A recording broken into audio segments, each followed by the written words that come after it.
Dropped into Norfolk's Lafayette River. Now, it's all a part of a massive oyster restoration project that will see 10 million oysters transplanted into the river this summer. News Channel 3's Ian Preston went out with the environmentalists today to see the first 300,000 dropped off.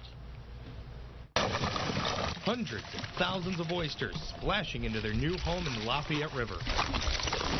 Our goal this year is to transplant 10 million oysters to the Lafayette River, and today we planted the first 300,000 of those.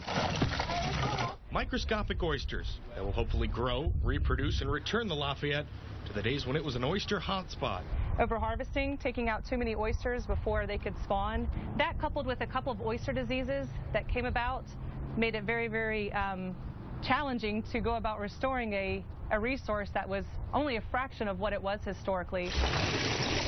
Different environmental groups, along with Senator Tim Kaine, spent the day dumping the oysters into their new home. Local citizens, school groups that do oyster gardening and then plant the oysters like we did today. And then there's a federal component. The Army Corps of Engineers and NOAA has been a major investor in oyster restoration. So too have you when you go to the oyster bar.